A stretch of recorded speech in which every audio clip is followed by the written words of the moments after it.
The conference hall stretched for nearly a mile, its ceiling lost in artificial clouds that drifted across a simulated sky. Ambassador Lisa Grant sat in the human section, her fingers drumming against the armrest of her chair. She had been attending Galactic Council sessions for 3 years now, and the grandeur still impressed her. Thousands of species gathered here, representatives from every corner of known space, all working together to maintain peace and order across the galaxy. Or at least, that was the idea. High Arbiter Zexthul stood at the central podium, his 3 arms gesturing as he spoke. The Vraxian was tall, nearly 8 feet, with gray skin that seemed to shimmer under the lights. His voice carried through the translation devices everyone wore, turning his clicking language into words Lisa could understand. "We gather today to review the ancient laws," Zexthul announced. "Laws that have kept peace for 10,000 years. Laws that every species must follow, no matter how powerful or how new to our council." Lisa leaned forward. She knew what was coming. The council reviewed the ancient laws every year, a ceremony more than anything else. Most species treated it like a formality, something to endure before moving on to real business. But Lisa always paid attention. Understanding these laws was crucial for humanity's place in the galaxy. "The first law," Zexthul continued, "the oldest law we have, states clearly, never harm the offspring of species capable of coordinated vengeance. This law was written in blood, passed down from civilizations that no longer exist. It stands as a warning to all of us." An elderly representative from the Thexian delegation rose slowly. Thexlas was ancient even by his species' standards, his scaled skin weathered and pale. When he spoke, everyone listened. His people had been part of the council for longer than most species had existed. "Young ones forget," Thexlas said, his voice quiet but firm. "They think the first law is about morality. It is not. It is about survival. Long ago, a species called the Guardians lost their children to an attack. Do you know what happened next?" The chamber fell silent. Even Zexthul waited respectfully. The Guardians hunted down every member of the attacking species. Every world. Every station. Every ship. It took them 50 years, but they did not stop until the Zethni were nothing but dust and memory. The Guardians died out centuries later, but the Zethni died first. This is why we have the first law. Not because it is kind, because it is necessary. Lisa felt a chill run down her spine. She made notes on her data pad, knowing Earth would want to hear about this. Humanity was still new here, still learning how the galaxy really worked. A Vraxian counselor named Vexkar stood up, his tone dismissive. "With respect to Elder Thexelas, these are old stories. Ancient history. The galaxy has evolved. We have proper laws now, proper procedures. We don't need to fear primitive instincts anymore." "Do not mistake civilization for safety," Thexelas replied. "The first law exists because some instincts cannot be controlled. Some bonds cannot be broken. When you threaten the young, you do not face soldiers. You face something far more dangerous." Vexkar waved a hand. "The humans, for instance. They are new here. Useful warriors, yes, but they lack understanding of galactic politics. They expand too quickly into sectors that other species have claimed for generations. Perhaps they need to learn their place." Lisa stood up, her heart pounding. "The human delegation requests to speak." Zexthul gestured for her to proceed. Lisa took a breath, choosing her words carefully. "Humanity has followed every council law since joining. We have respected territorial boundaries, engaged in fair trade, and contributed our ships to defense fleets. We ask for nothing more than what any species deserves: room to grow, safety for our people, and equal treatment under council law." "Equal treatment," Vexkar scoffed. "You have been here 15 years. Some of us have been here 15,000. You must earn your place, not demand it." "We have earned it," Lisa said firmly. "Human ships have fought beside council forces in 4 conflicts. Human colonies have opened trade routes that benefit everyone. We are not asking for special treatment. We are asking for fairness." The session continued for another hour, but Lisa barely heard it. Something about Vexkar's tone bothered her. There was contempt there and something else. Threat, maybe, or promise. Across the galaxy, the colony ship Meridian glided through space on its final jump toward New Haven. Captain Jake Morrison stood on the bridge, watching the stars stream past in the blue-white blur of hyperspace. This was his 10th colony run, but it never got old. Every trip meant new families getting new chances, building new lives on worlds that had never seen humans before. "Captain, we're 4 hours from drop," his navigator reported. "Good," Jake said. "Begin pre-arrival checks. I want everything perfect when we come out." He walked through the ship during his inspection, stopping by the education section. Through the windows, he could see children at play in the recreation area. His daughter Emma was there, her blonde hair bouncing as she ran with her friends. She was 8 years old, smart and fearless, just like her mother. Claire Davidson, the head teacher, waved at him. "She's doing great, Captain. Top marks in everything." "That's my girl," Jake said, smiling. Emma saw him and pressed her face against the window, making a silly face. He laughed and waved back. 72 children were aboard the Meridian. 72 kids heading to New Haven with their families, ready to help build a new world. Jake took his responsibility seriously. These families trusted him to get them there safely. Back on Earth, Megan Morrison sat in her office, reviewing architectural plans for the new colony. She was an engineer, and she had designed most of the initial structures for New Haven. In a few months, she would join Jake and Emma on the new world. For now, she worked on Earth, making sure everything was ready. Her communicator buzzed. It was a message from Jake, recorded before the Meridian's jump. She played it, seeing her husband's face appear on screen. "Hey, love, we're about to jump. Everything's going smooth. Emma misses you, but she's excited about the new house you designed. She wants to know if she can paint her room purple." Megan laughed. "Yes, sweetie. Purple it is. We'll call you when we arrive. Love you," the message ended. Megan looked at the photo on her desk. Jake, Emma, and herself at the beach last summer. Soon they would all be together again, building a new life under new stars. At Human Fleet Headquarters, Commander Ryan Blake sat in his office, reviewing deployment schedules. The human fleet was spread thin across dozens of systems, protecting colonies and trade routes. He frowned at the reports. Several council species had been moving ships near human territory more than usual. "Sir, we're getting some odd signals," his communications officer said. "Vraxian fleet movements near the Kepler system." "Kepler?" Ryan sat up. "That's where New Haven is. Do we have any ships in that area?" "Negative, sir. The nearest patrol is 6 hours away. Keep monitoring it. If anything changes, I want to know immediately." Ryan tried to tell himself it was nothing. Vraxian ships moved through that region all the time. But something felt wrong. He had learned to trust his instincts over 20 years in the fleet. Back at the council chambers, Lisa Grant gathered her things after the session ended. Elder Thexlas approached her slowly, his old eyes serious. "Ambassador Grant, may I speak with you?" "Of course, Elder. I heard the Vraxian counselor's words today. His contempt for your species. I want you to know something." Thexlas leaned closer, his voice dropping. "The Vraxians believe they are the dominant military power in this region. They see human expansion as a challenge to their authority. Be careful. They may seek to remind you of your place, and or so. Are you saying they might attack us? I am saying that pride makes fools of even the wisest species. And the Vraxians have much pride." Thexlas placed a scaled hand on her shoulder. "Protect your young ones, Ambassador.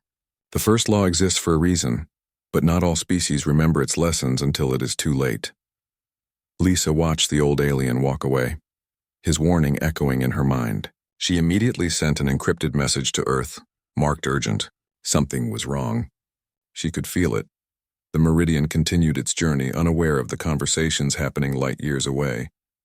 In the children's section, Emma Morrison sat with her friends drawing pictures of what they thought New Haven would look like. Claire Davidson helped them, encouraging their creativity and excitement. "Miss Claire, do you think there will be animals on New Haven?" one boy asked. "The survey teams found some interesting creatures," Claire said. "Nothing dangerous, but definitely new species we've never seen before. You'll all get to help name them." The children cheered. Emma showed Claire her drawing, a house with purple walls, surrounded by alien trees and strange birds. "That's beautiful. Emma, I'm sure your mom will love it." "I'm going to give it to her when she arrives," Emma said. "Dad says she'll be there in 3 months." "That's right. And you'll help build the colony in the meantime." Jake Morrison returned to the bridge, feeling good about the trip. His crew was experienced, his passengers were happy, and they would arrive at New Haven right on schedule. He looked at the countdown timer. 3 hours and 42 minutes until they dropped out of hyperspace. "All systems green, Captain," his chief engineer reported. "We're ready for arrival." The news reached Earth within hours.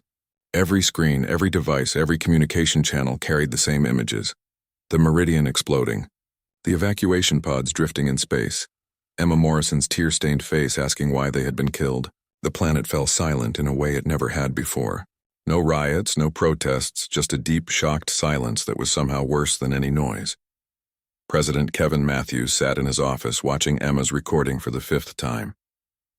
His staff stood around him, waiting for orders, waiting for direction. But Kevin could not speak. He could only watch the little girl ask where her father was, why they had been attacked, what they had done wrong. Finally, he stood up.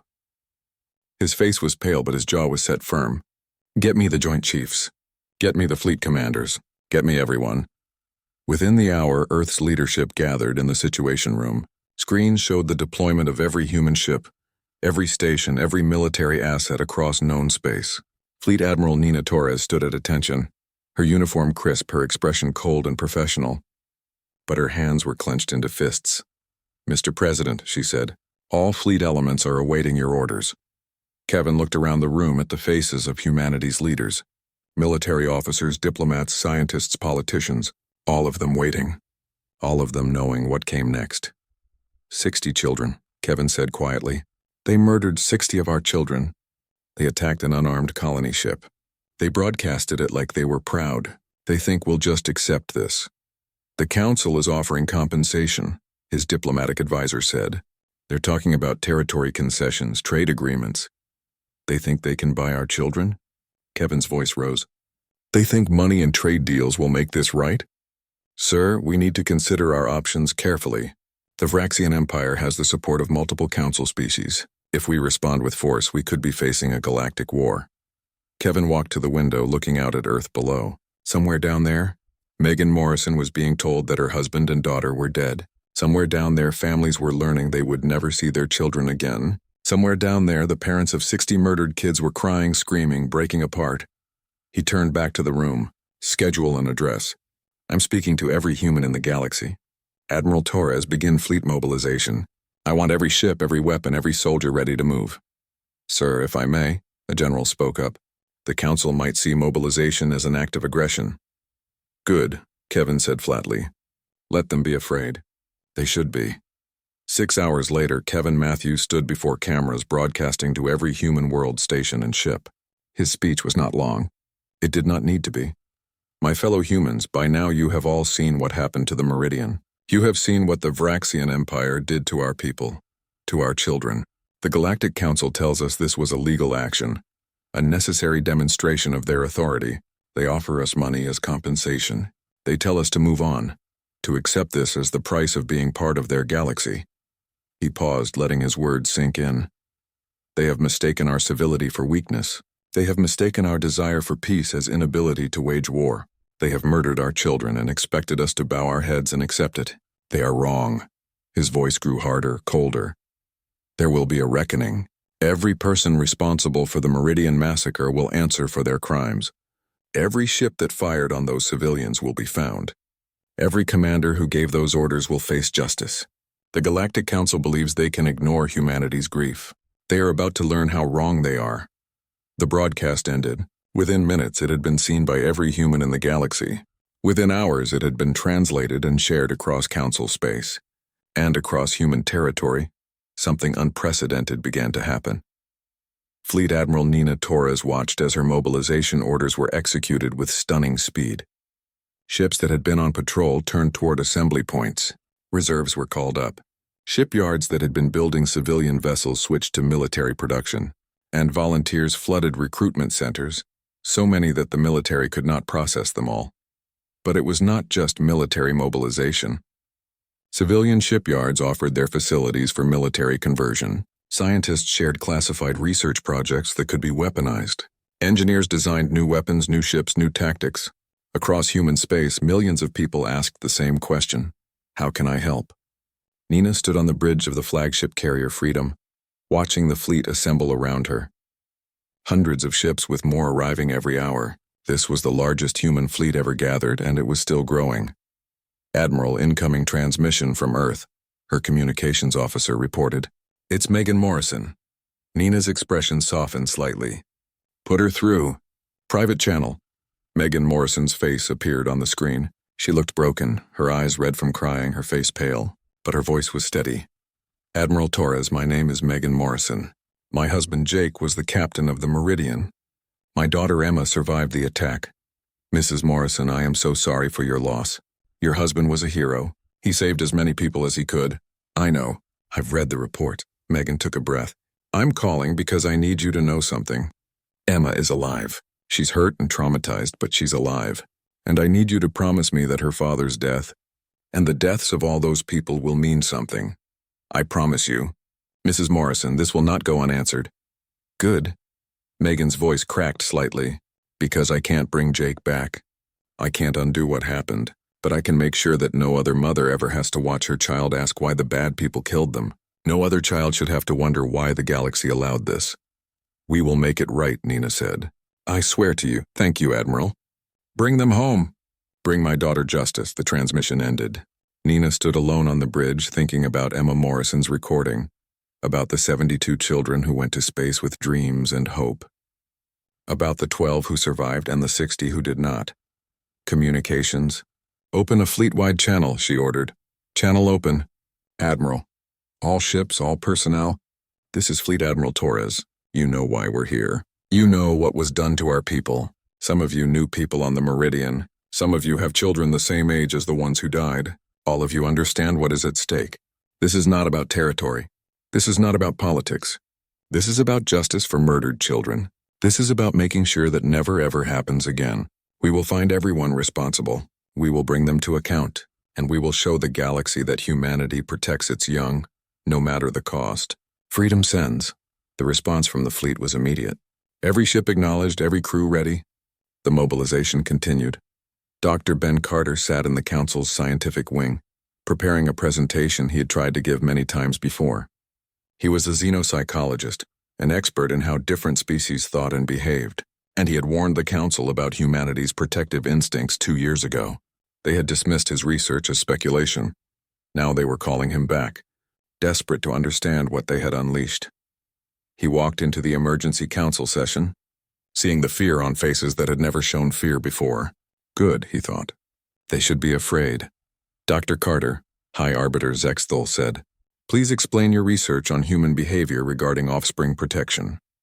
Ben activated his holographic display, showing comparative data across species. Most intelligent species protect their young to some degree. It's a biological imperative for survival. But the level of protection varies dramatically. Some species, like the Vraxians, protect their direct genetic offspring, but show little concern for others. Some species, like the Thexians, have strong family bonds but accept losses as inevitable. He pulled up human data, the graphs spiking dramatically higher. Humans are different. They protect all young of their species, not just their genetic children. Human teachers will die protecting students they barely know. Human strangers will risk their lives to save children they've never met. And when you harm human children, you trigger something that goes beyond rational thought. You trigger an instinct that has been refined over millions of years of evolution. So they will be emotional, Vexkar said dismissively. They will be angry, but they are not suicidal. Ben looked at the Vraxian counselor with something close to pity. You still don't understand. This isn't about emotion. This is about priority. You have convinced every human in the galaxy that their children are not safe, that their young can be murdered without consequence. You have made this personal for billions of people who have never met the victims. We offered compensation, Zexthal said. You offered to buy murdered children. Do you understand how that sounds to a species that would die before allowing harm to their young? You have committed the one act that humans cannot forgive, cannot forget, cannot ignore. And you did it publicly, proudly. Elder Thexlas spoke up from his seat. Dr. Carter, in your professional opinion, what will humanity do now? Ben closed his holographic display and looked directly at the council. They will mobilize every resource they have. They will hunt down everyone responsible. They will not stop until they have justice, no matter how long it takes, no matter what it costs. You broke the first law and... The human fleet struck without warning, without negotiation, without mercy for those who wore military uniforms. Captain Alex Chen stood on the bridge of the warship Retribution, watching 17 different star systems light up on his tactical display. 17 simultaneous attacks across Vraxian space, perfectly coordinated, executed with precision that shocked even the humans' allies. All strike groups report ready. Captain, his tactical officer announced, begin assault. Target military installations only. Rules of engagement are clear. No civilian casualties unless absolutely unavoidable. We are not them. The Retribution led its battle group into the Vraxis Prime system, home to the largest Vraxian military shipyard. The defenders scrambled to respond. But human ships had dropped out of hyperspace already in attack formation. Weapons hot. Targeting solutions locked. Fire, Alex ordered calmly. The Retribution's main cannons spoke, joined by every ship in the battle group. Vraxian defense platforms exploded in brilliant flashes. Orbital weapons stations ceased to exist. The shipyard's military docks were reduced to debris. And through it all, human ships moved with an efficiency that came from months of hidden preparation. The Vraxians had thought they knew human military capabilities. They were wrong. For the past decade, humanity had been building warships in secret, developing new weapons, training crews for scenarios the Council thought impossible. The attack on the Meridian had not created human military strength. It had simply given them reason to reveal it. Admiral Zethkar, the commander who ordered the Meridian attack, watched his command station fall apart around him. His fleet was in chaos, his defenses shattered. Human ships were everywhere, their weapons fire precise and devastating. "Get me reinforcements," he shouted. "Where is the Council fleet?" "Sir, they're not coming." "Multiple species have declared neutrality. We're on our own." Zethkar felt ice in his veins, alone. They were alone against an enemy they had underestimated, an enemy they had enraged. On the ground, Commander Tyler Brooks led human special forces through a Vraxian military base. His team moved with silent efficiency, their weapons aimed but not firing. Vraxian soldiers who surrendered were zip-tied and left unharmed. Those who fought back were eliminated without hesitation. "Contact Building 3, one of his soldiers reported. "Rules of engagement," Tyler reminded them. "Military targets only." They breached the building, finding it filled with Vraxian military personnel. A firefight erupted, brutal and short. When it ended, Tyler's team had secured the facility with minimal casualties on both sides. Vraxian prisoners were treated according to military convention, given medical care, documented properly. "Sir, we found their children's school 3 blocks from here," his second-in-command reported. "It's in the civilian zone. Mark it off limits. Double fence if you have to. No one goes near that school." "We are not them." Tyler repeated that phrase often. It became a mantra across human forces. We are not them. They killed children, we do not. The distinction was everything. It separated justice from vengeance, war from murder. War correspondent Sophie Reeves embedded with the fleet, broadcasting humanity's actions to both human space and the wider galaxy. Her reports showed the careful distinction human forces made. She filmed human medics treating wounded Vraxian soldiers. She documented the protection of civilian areas. She interviewed human commanders who spoke about justice, not revenge.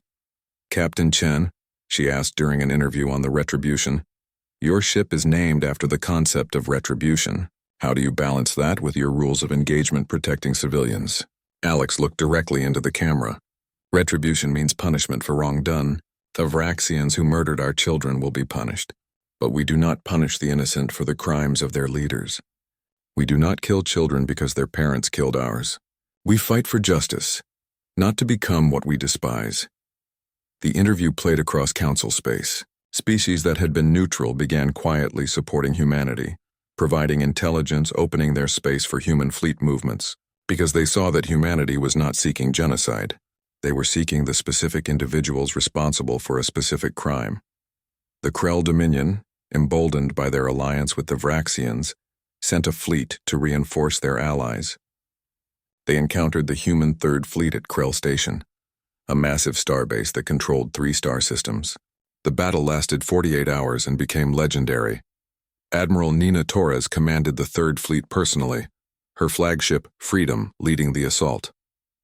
The Krell had superior numbers and well-tested tactics, but they had never faced an enemy that fought like humanity did.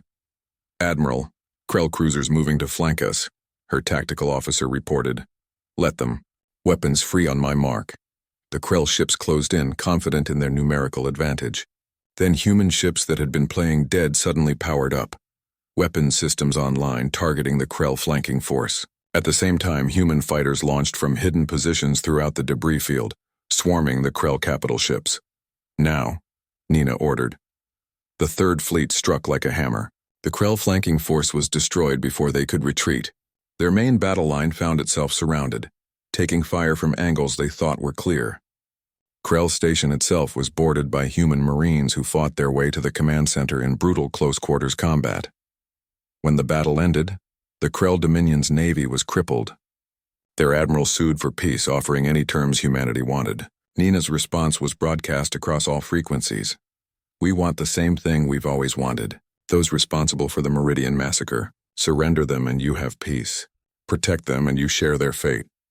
The Krell Dominion withdrew from the war within hours, declaring neutrality and closing their borders to Vraxian ships. Back on Earth, President Kevin Matthews convened an emergency session of humanity's government. The war was going well, almost too well. Vraxian forces were collapsing faster than anyone expected, but there were concerns. Mr. President, we have reports of some human forces getting overzealous, his military advisor said carefully. Nothing criminal, but the line between justice and revenge is thin. Then we make the line clearer, Kevin said. Issue a directive.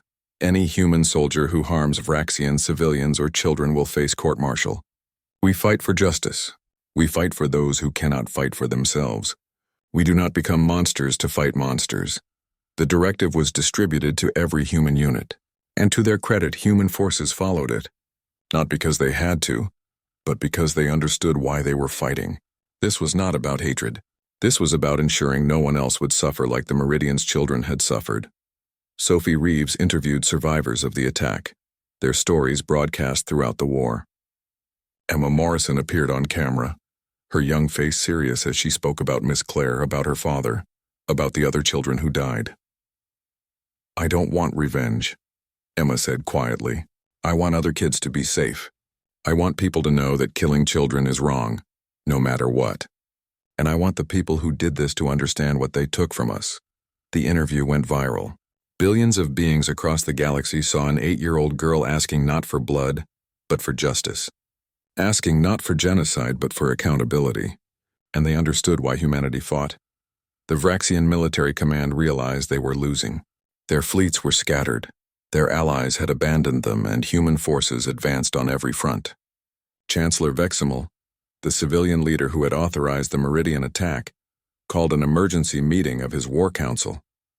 We need to negotiate, he said desperately. Offer them territory, resources, anything they want.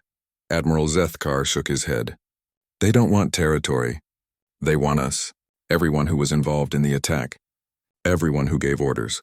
Everyone who pulled triggers, then we run, we hide. They cannot find us all. They found our secret bases. They found our hidden fleets. They will find us. Veximal looked around the room at his advisors, seeing the same fear he felt. How did we miscalculate so badly? We thought they were like us, one advisor said quietly. We thought they would accept compensation and move on. We thought they valued power more than principle. We thought their children were just resources, not what they are to them. What are we going to do? No one had an answer. The humans were coming, unstoppable and relentless, and there was nowhere left to hide. Commander Tyler Brooks led the team that captured Admiral Zethkar. They found him in a bunker deep under Vraxis Prime, surrounded by his remaining loyal soldiers. The firefight was brief but intense. When it ended, Zethkar stood with his hands raised, his uniform torn and bloody. You are Admiral Zethkar? Tyler asked. I am. You ordered the attack on the Meridian? I followed my government's orders. Were there children on that ship? Zethkar hesitated, then nodded. Yes, I was told casualties were acceptable to make our point. Tyler felt his finger tighten on his weapon's trigger. Behind him, his soldiers tensed, waiting to see what he would do. One word from him and Zethkar would die right there. Commander? One of his soldiers asked quietly. Tyler took a breath, forcing his anger down. Admiral Zethkar, you are under arrest for war crimes, including the murder of civilian non-combatants. You will be transported to Earth for trial. You will face... The Meridian dropped out of hyperspace exactly on schedule. The blue-white blur of faster-than-light travel faded away. replaced by the normal darkness of space and the distant yellow sun that warmed New Haven. Captain Jake Morrison felt the familiar lurch in his stomach as the ship transitioned back to normal. "Space, exit successful," his navigator announced. "All systems normal. We are 2 million kilometers from New Haven orbit." Jake opened the ship-wide intercom. "Attention all passengers and crew. We have successfully arrived at the Kepler system. New Haven is visible on your screens now. Welcome to your new home." Through the observation windows, families pressed together to see the blue and green planet that would be their future. Children pointed and laughed, their excitement filling the corridors with joy. Emma Morrison stood with her class, Claire Davidson beside them, all of them staring at the beautiful world below. "It's perfect," Emma whispered, "just like in my drawing." Claire smiled and put a hand on Emma's shoulder. "It really is. You're going to love it here." On the bridge, Jake was about to order the approach vector when his sensor officer spoke up, confusion in her voice. "Captain, I'm reading multiple ships in the area, military configurations. They're not showing on any scheduled traffic." Jake frowned. "Identify them." "Working on it, sir. Stand by." A pause, then her voice changed, worry creeping in. "Captain, they're Vraxian warships. 6 of them. And they're moving into intercept positions around us." "What?" "There shouldn't be any military operations here. Open a channel." The communications officer worked his controls. "Channel open, sir." "Attention Vraxian vessels, this is Captain Jake Morrison of the Earth colony ship Meridian. We are on a peaceful mission to establish a colony on New Haven. Please state your intentions." Static filled the bridge. No response came. "Send it again," Jake ordered, his hands gripping the armrests tighter. "Vraxian vessels, this is the Meridian. We are unarmed civilians. Please respond." Still nothing. Jake watched his screens as the 6 warships formed a perfect circle around his ship. This was wrong. Everything about this felt wrong. "Get me fleet command," he said. "Emergency priority." "Trying, sir, but there's some kind of interference. I can't get a clean signal out." Before Jake could respond, the Vraxian ships opened fire. The first shots hit the Meridian's engines, deliberate and precise. The colony ship shuddered violently, throwing people to the floor throughout the vessel. Warning alarms screamed to life. Jake grabbed his console to steady himself. "Damage report. Engine section is destroyed. We've lost main power. Hull breaches on decks 7 through 9. Return fire." Jake shouted, then remembered with horror. "Damn it, we have no weapons. Get emergency power to life support and shields."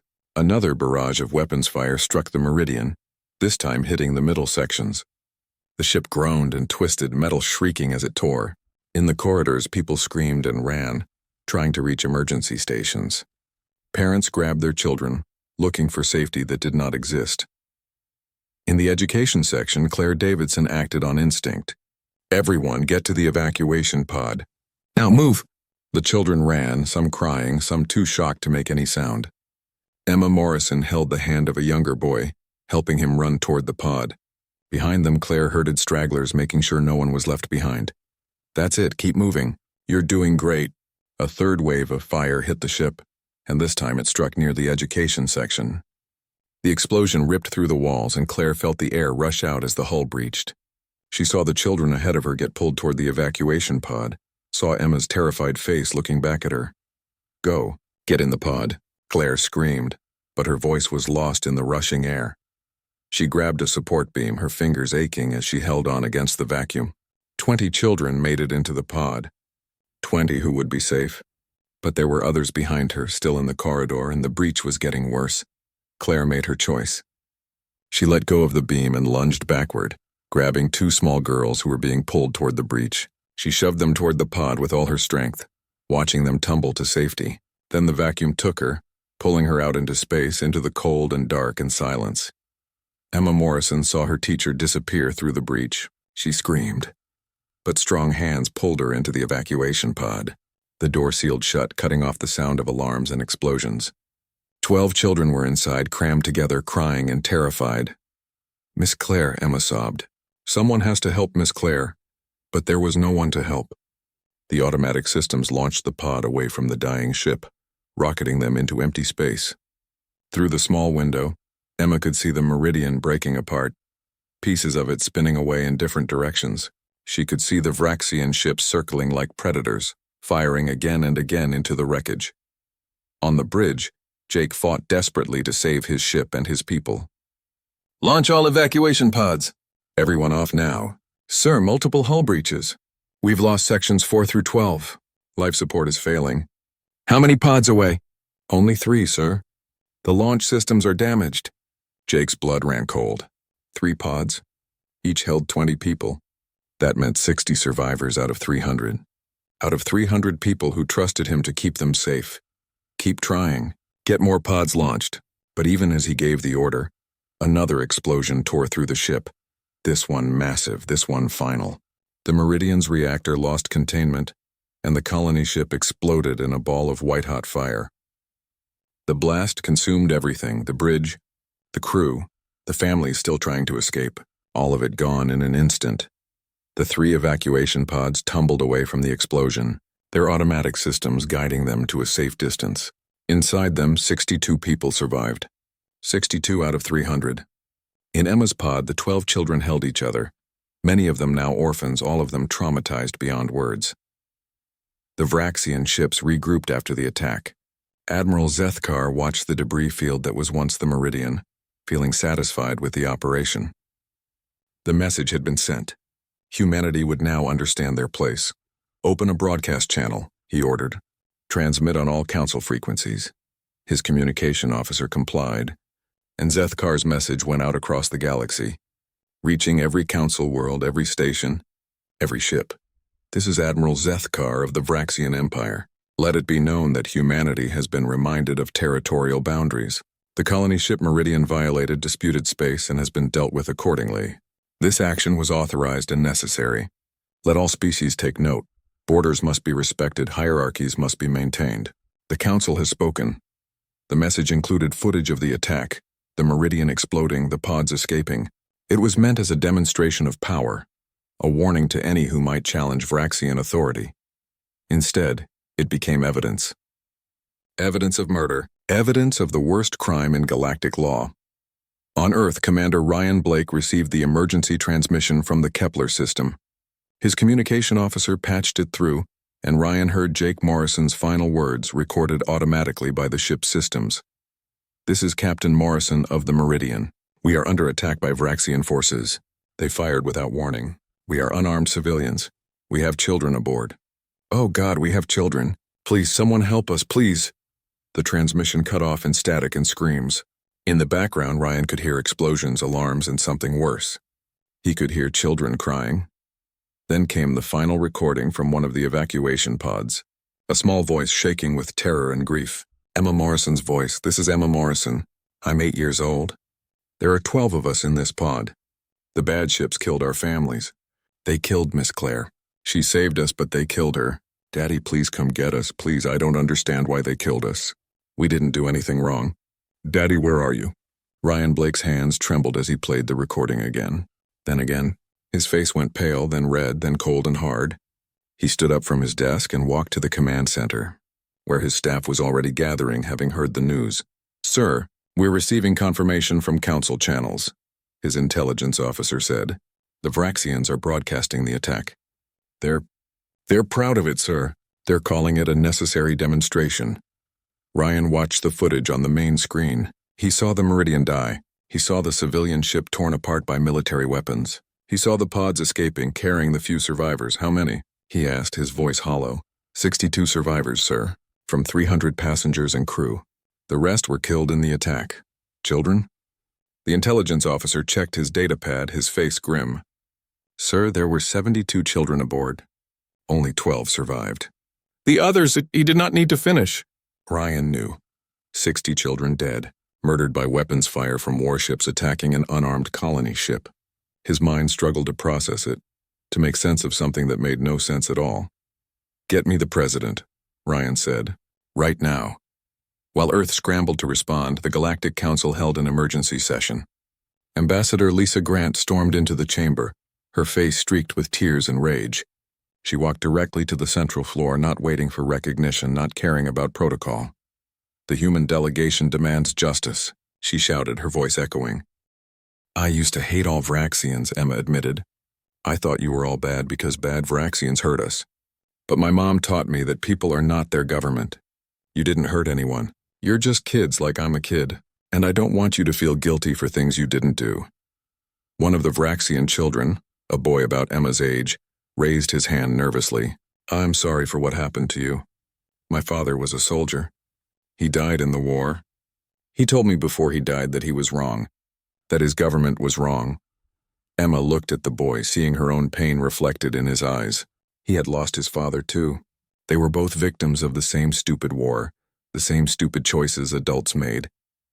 I'm sorry you lost your father, Emma said quietly. I know what that feels like. The meeting ended with children from both species sharing their stories, their losses, their hopes. It did not fix everything. It did not bring back the dead. But it was a start. It was proof that maybe someday the galaxy could learn from its mistakes. Fleet Admiral Nina Torres announced her retirement 6 months after the war ended. She stood before human media one final time, taking questions about the war, about the victories, about the future. Admiral, do you think the war was worth it? One reporter asked. Nina thought about that question carefully. War is never worth it. Those children should not have died. Captain Morrison should not have died. Miss Davidson should not have died. But once they were murdered, we had no choice but to respond. Was our response worth it? Yes, because now every species in the galaxy knows that human children are protected. Now every species understands that there are consequences for targeting innocents. We bought safety for future generations with our actions. That is worth something. What do you want your legacy to be? Nina smiled sadly. I want to be remembered as the admiral who kept her promise to a grieving mother. I told Megan Morrison that her daughter would have justice. We gave her that. That is enough. Nina's final act as admiral was visiting the Meridian Memorial on Earth. 72 pillars stood in a circle, each bearing the name of a child who died. In the center was a statue of Claire Davidson, arms spread wide, protecting the children around her. Nina placed flowers at the base of the statue, saluting the teacher who gave everything to save her students. You deserved better than this galaxy gave you, Nina said quietly. All of you did. I hope we made it right. She stood there for a long time reading each name, remembering each face from the files she had studied. These were the children humanity went to war for. These were the innocent lives that changed everything. The Galactic. The war ended officially on a cool autumn morning on Earth. Ambassador Kate Sullivan stood before the Galactic Council, humanity's new representative, watching as the surrender documents were signed. The chamber was quieter than it had ever been. Many species had withdrawn from the council after seeing what happened. Many more had lost respect for an institution that authorized the murder of children. The Vraxian Empire formally surrenders all military authority to human oversight. High Arbiter Zexthul read, his voice hollow. All territory disputes are resolved in favor of human claims. The Vraxian government agrees to reparations and accepts responsibility for war crimes. Kate watched without emotion. These political terms meant little compared to what was really important. The real change was deeper, more fundamental than territory or reparations. And most importantly, Zexthul continued, clearly uncomfortable, the Galactic Council acknowledges grave errors in judgment that led to the Meridian tragedy. The Council commits to reforming its laws regarding civilian populations and warfare. The human delegation has terms, Kate said, her voice clear and firm. Of course. Please present them. Kate activated a holographic display showing the faces of the 72 children who died aboard the Meridian. 60 small faces stared out at the council, frozen in happy moments before their deaths. Emma Morrison laughing, children playing, kids excited about their new home. These are the children who were murdered. Not casualties of war, not acceptable losses, murdered in a deliberate attack on an unarmed civilian vessel. The council authorized this attack. The council offered money as compensation. The council failed in its most basic duty, protecting the innocent. The chamber remained silent. Kate continued, humanity's terms are simple. The Galactic Council will pass new laws with human oversight. Any action against civilian populations, especially children, will be treated as the most serious crime. Any species that harms children under human protection will face the full might of human military response, and humanity will maintain peacekeeping forces to ensure these laws are enforced. You are asking for control of Council military operations, Vexcar protested weakly. No, Kate corrected. We are taking responsibility for something the Council proved it cannot handle. Protecting the innocent. You had one job and you failed. Humanity will not allow that failure to happen again. High Arbiter Zexthul looked old and tired. The Council accepts these terms. We have no choice. We lost all moral authority when we authorized the attack on the Meridian. Elder Thexlas rose slowly from his seat. The ancient being looked at Kate with something like respect. Ambassador Sullivan, may I speak? Of course, Elder. I want to tell the Council something they need to hear. I warned them about the first law. I warned them about attacking human children. They did not listen because they thought old warnings were just stories. He turned to face the assembled species. The first law was written after the Zethni were destroyed for killing Guardian children.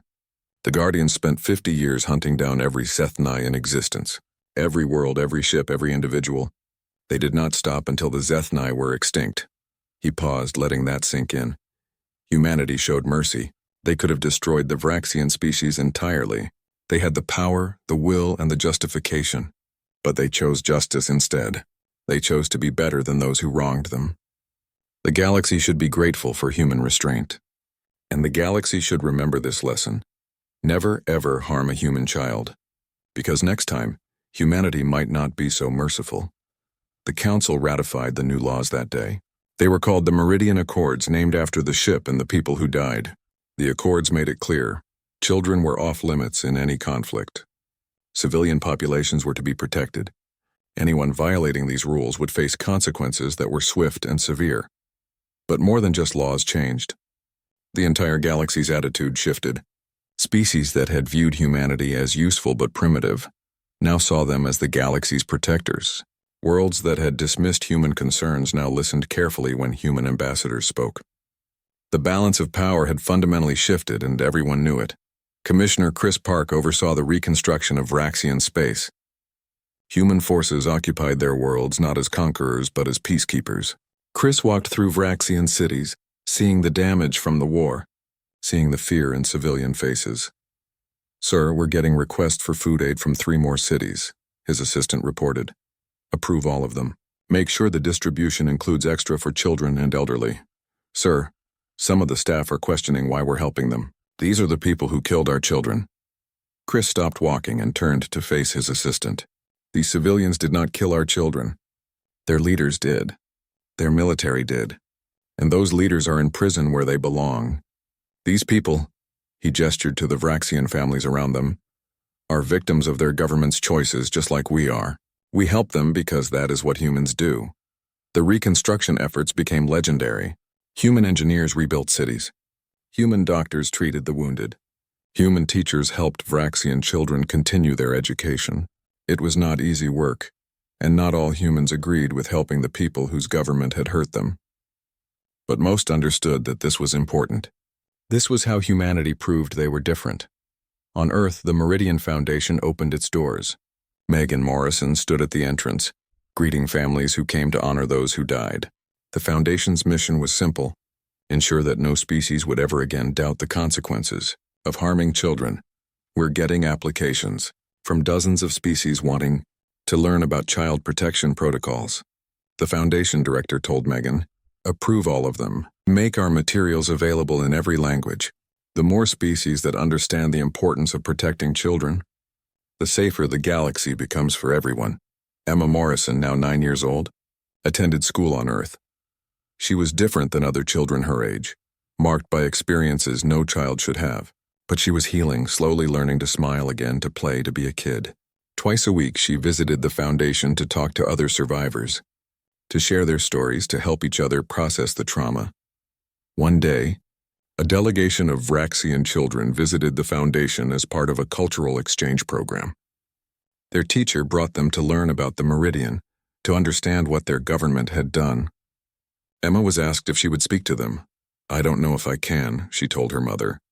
You don't have to if you don't want to, Megan assured her. Emma thought about it for a long time. Then she agreed. The Vraxian children sat quietly as Emma told her story. She talked about her father, about Miss Claire, about her friends who died. She talked about being scared, about not understanding why it happened. And she talked about hope,